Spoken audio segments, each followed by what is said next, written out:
Pria ini ingin melarikan diri dari penjara. Dia menumpahkan pasta gigi ke saluran pembuangan. Lalu remas krim pembersih ke bawah lagi. Kedua bahan kimia ini jika dicampur menjadi cairan korosif logam. Lalu menggunakan tongkat untuk menusuknya. Pipa di bawah dengan cepat meledak. Dia melemparkan selembar kertas ke bawah. Tengah malam ia masuk ke dalam pipa air. Mengikuti pipa air menuju tangki. Ia melihat sekeliling dan menghitung volume tangki. Lalu mengikat kantong bola dengan tali. Dia menaruh kantong bola untuk menghalangi air keluar. Dia pergi ke permukaan untuk menyalakan pompa air. Air terus mengalir memenuhi tempat ini. Dia menghitung berapa lama air naik ke permukaan. Air di ruangan itu naik dengan cepat. Setelah waktunya selesai dia bergegas menutup pompa air. Air di tempat itu sesuai dengan apa yang dia perhitungkan. Lalu dia masuk lagi ke dalam pipa. Kemudian dia berenang dan menemukan tali barusan. Dia melihat ke arah pipa pembuangan. Ketinggian airnya tepat. Dia akhirnya memanjat naik ke atas. Lalu melihat lubang yang tadi dia buat. Ada juga flamingo kertas yang tadi dia jatuhkan. Lubang itu adalah jalan ke klinik rumah sakit yang sudah siap. Masalah yang paling penting sekarang adalah waktu. Setiap jam 5 sore mereka akan dibawa pergi. Mereka harus melarikan diri dari penjara saat malam hari. Jadi dia mengambil papan dari dinding dan sebuah pipa pembuangan bocor. Lalu mengambil palu dan langsung memukul pipanya. Para penjaga mulai ke sana dan para tahanan ini berpura-pura tidak bersalah. Departemen penjara juga datang dan melihat semua orang duduk di tanah. Dia melihat ini sebagai kesempatan bagus untuk menghukum mereka. Dia mengatakan untuk tidak memberi mereka istirahat dan harus membersihkan kekacauan ini sepanjang malam. Semua orang tidak bahagia seperti bunga mekar. Saat pukul 9 para tahanan lolos dari penjara dan mengikuti pipa air menuju gudang. Hanya langkah terakhir menuju ruang medis.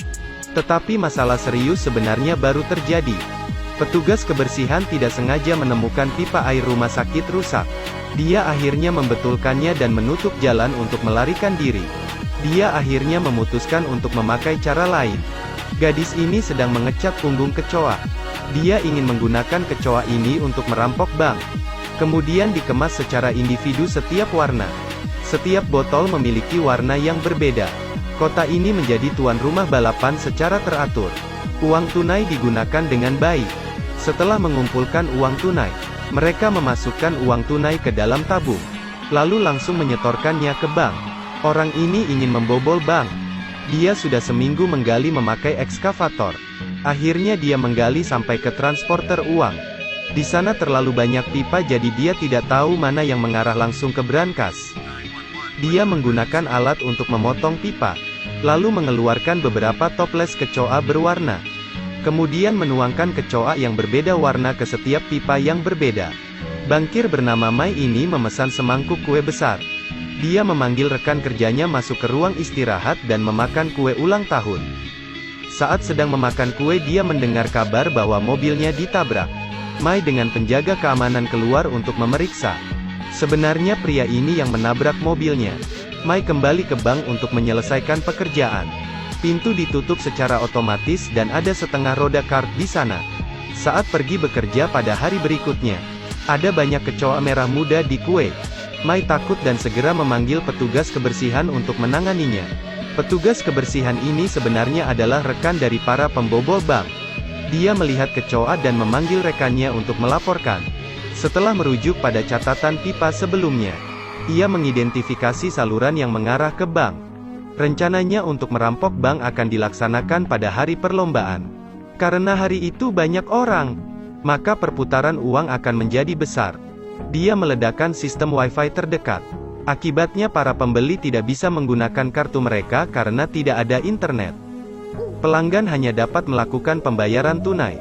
Begitulah lebih banyak uang yang dipindahkan ke brankas. 3 orang di bawah sana memasukkan kantong plastik ke dalam tabung. Lalu memasukkan tabung itu ke pipa yang mengarah ke brankas.